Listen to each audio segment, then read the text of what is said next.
Feeling a lot early being back. I feel good, man. It was pretty cool seeing him walk in the meeting room and get a guy like that back. I know he's probably been going through a lot, so I feel like it was just important for us to just kind of embrace him and know that he was on our hearts while he wasn't here, and just welcome him back. Will there be any difficulty, I guess, in him coming back at this point in terms of how he fits in and how he will be received by everybody? Nah, I mean, he's Earl. You know what I mean? He's been in the program for quite a long time. We've been playing together for quite a long time, and it's kind of like if a guy was injured, missed a couple weeks and came back, then we just embrace him and he steps into his spots. He's a again, once in a generation player. So I assume from all the videos he posted that he's been working out and we'll be fine. He's been so vocal about how disrespected he's been through the whole process and how he either wanted a new deal or get traded.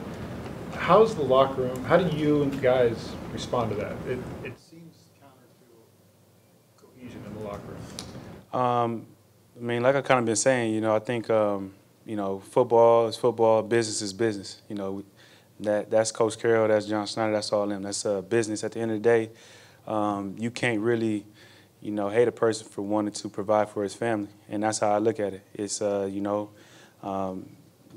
been playing at a high level. He wanted more money, and that's kind of on them. But if it was me and I wanted more money for my family, I would go try to get more money for my family. So, coming back, coming back, we expect him to just be focused, come out and play games, and I don't think we're gonna run into any problems. Like I said, I understand the position that he was in. I understand what he was trying to get done, and we let that be that. But as soon as we kind of get back on the field, we balling.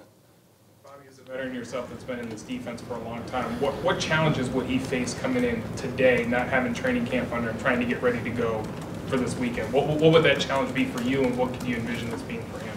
I think just the looks. I think playing football. He probably haven't played football since we ended. So just getting out there, the looks, the seeing the routes, the getting used to all those different things. I think that would probably be the biggest thing for him. But when you've been playing in the league for so long, there's only so many new plays that an offense can put in that you haven't seen before. So I feel he can get out there and see the looks he needs and get back. I think I'd be very, very confident, coming back, and I think he should too. Bobby, what have you seen from Austin Cletro just stepping in behind you and kind of learning from you at that position? Oh man, I watched that last game. Just he's tackling very, very physical, very, very physical tackler. He's making plays. One thing that I was getting on him, just making sure he had control of the huddle, and he's been getting better and better at that every single time. But if you turn on the film, you see how physical he is. You see how downhill he's playing. He's always making the play, always chasing somebody down. I think he got a sack the last preseason game. So I think it's just, he's sideline to sideline. That's what you really want a middle linebacker to be. He was talking about kind of the energy and the juice, he said, of kind of having so much newness and youth here. Have you noticed anything different about just kind of how he is this offseason? He have a little bit more juice, but I think that kind of comes from the way the season ended last year. I think everybody that was part of that group last year, that the way the season ended, didn't like how it ended. And, we've been itching to get back out there and kind of get rid of what happened last year. So I think it's an excitement throughout the building to kind of get out there and show what we're capable of doing. We understand there's a lot of people that's doubting us because of the pieces that we don't have, and we're excited to show them otherwise. Sounds like Shaquem's going to start next to you on Sunday. Pete just said that. What's going to be the challenge, I guess, for you in terms of how he, kind of incorporating him in and kind of easing him into doing all that? It's just a communication. I think it's, there were certain things that KJ did, me and KJ did. There are certain things that KJ did with his brother, which I think should be easy for him because his brother's his roommate. But, it's just all communication. And I think at the end of the day, you just don't want to make him think too much. So anything that I could do to take off of his plate so he don't have to think so much and just fly around and make plays, that's what I'm going to do. And that'd probably be the toughest thing is just communication. It's going to be the first time on the road. So just, being calm and understanding this is no different than any other game. It's just, you just playing against the guys you see on TV. You got a lot of new people in a lot of new places on defense. What's your biggest concern with that? Concern? I don't think I have a concern, but it's just the toughest thing I think that's been with this transition is the communication, because you play with Cam for so long, you play with Earl for so long, Sherm, KJ, Mike Bennett, all those guys. You play with them for so long, you establish this nonverbal communication where, you know, I can look at Mike B's body language and tell what he's about to do, and KJ know what I'm thinking, and so, you know, you get used to that. And so when you have new players, you have to kind of over communicate, because somebody like Shaquem, who's playing with me for like the first time, is not gonna know what I'm thinking like a KJ would. So the communication is to me gonna be the biggest thing. But you know, I feel like it's something that we've been doing because, you know, we've been practicing since the OTAs, and I think I like where we're at. So I'm excited to get out there and play with them guys for a full game. Is there a risk or anything you have to be aware of that might slow you down at some point, the over-communication part of things? I don't think so. I think, you know, it's part of the game. It didn't slow us down before when we didn't know each other, so I don't expect it to slow us down now. You know, when I was a rookie out there, they was over-communicating with me and then stop Sherm from getting like 10 picks in the season or whatever. So that's kind of how we look at it. You know, anything that can take something off of someone's plate is something that we're going to do. How long did it take that nonverbal stuff to get like really solid with some of those guys you mentioned before?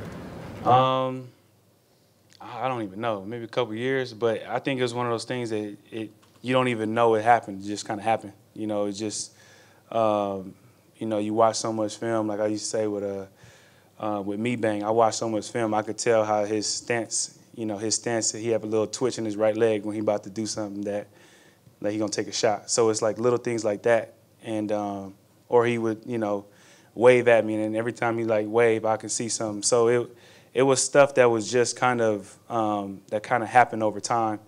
It wasn't really talked about. It's just something that just happened, and we paid attention to it. So I think it's something like that, just allowing, you know, us to just get out there, play, and get experience.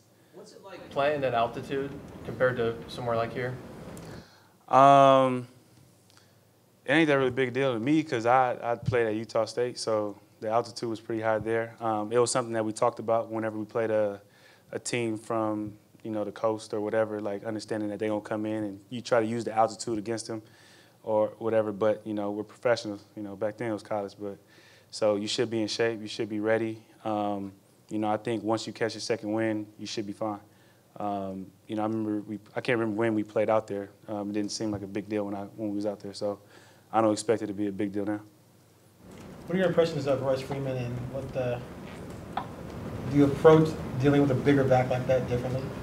Nah, you just understand he's a bigger back, so he's going to try to lower his shoulder. He's going to try to, you know, he has a lot more, you know, downhill, you know, running schemes versus I think him and 23 have a lot of downhill running schemes, and they probably have, I forgot the guy's name. I think it was 2, but it turned to 30.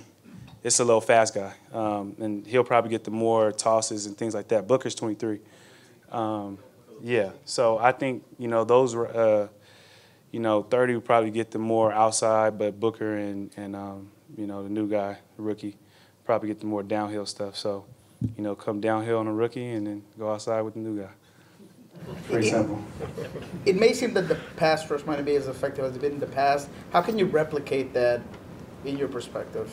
Try to make the quarterback uncomfortable. So the question is comparing last year's pass rush to this one? Yeah, as it seems like it maybe, yeah. Well, I think, you know, this is our first game, so you don't really know what the pass rush is going to look like. You know, I've seen it, you know, in preseason, but like I said, everybody was coming out and being interchanged. So it's going to be the first real game to have everybody out there for, you know, a full game. So, you know, you're not going to replace a Mike Bennett. You're not going to replace a Cliff Averill. But, you know, I definitely think Frank can do the job. You know, he's got 10 sacks before in the season. Now he has more opportunities. So the sky's the limit for him. And, you know, we got young guys out there, older guys, experienced guys. You know, I think we got a good, solid group. And so, you know, when we see them together, we're going to see. Maybe I'll blitz a little bit more. Who knows? So it's going to be fun. Coach said Dion could be ready pretty soon, maybe this week. Would he add to that equation very nicely for you guys? Yeah, definitely. When he came in, you know, when he came in, just watching him put on his pads, it just looked like a different beast. And so if he's able to get out there, you know, it's going to be definitely add to that rush. But you know, we don't know. I was going to say, have you been surprised with anything with the young guys, or is it more that you just something that pleased you in how they've practiced and are ready for this game? What you mean? Some of the young guys that are going to start to play that you just mentioned, how have they practiced going from not really playing to now getting ready for the big stage for them to play? You know, I think the difference between the young guys of the past and young guys here, I think they came in with the mindset with they have to be ready to play.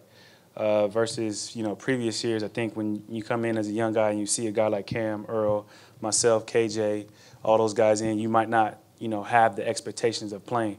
So, you know, they prepare like that. And I think that was something that was a little bit different than years in the past. You know, when you're a linebacker and you see a KJ or Bobby, you might not prepare as if like you're going to play because you know those guys are starting. So, you know, I think, you know, with the leadership that we have, the group that we have, we've been, you know, very on it. You know, seeing how the season ended last year, it wasn't something that, you know, I liked the way it ended. So, you know, we were really focused this year from top to bottom. And I think it's going to be seen when we come out there on Sunday. Bobby, you made it to the Storm game last week. Now that they made it to the WNBA Finals, you have thoughts? Congratulations to them. The job's not done. It was a super fun game to go to. It was kind of funny because I thought they won, so I was getting ready to leave. And then Diana Taurasi hit like 3 threes in a row, and by the time I got to the TV screen, they was tied. So I had to watch the overtime from the TV screen. But, you know, they're really fun to watch, especially how Sue Bird played yesterday. They're fun to watch. Hopefully we get a basketball team. I mean, if they want me to play, I'll play with them too. Doug says you can't really shoot like basketball. Is that You still running away from the game. That's all I'm saying. Like, let it be known. Doug can't stop me. Doug know this. Nobody in the locker room stop me. Basketball. You know Earl well, and his concentration and focus is unsurpassed. Yeah. But he's never been in a situation like this. If he starts to drift, is that something you might say something to him about? Are you good enough friends with him to say, hey, Earl, we got to have you bear down? Yeah, you definitely say something to him, but like you said, his focus and his dedication to the game of football is off the charts. So, you know, I expect when he's out there on the field to be extremely focused, be extremely on it, and, you know, that's my expectations of him. So, you know, if we see him, you know, something happening, you know, definitely, you know, we're definitely close enough to say something to him. But, you know, given the situation, I would highly doubt that. Anything else? Thank you. Good. Appreciate you guys. Whoever got the Hello Kitty that don't want to claim it.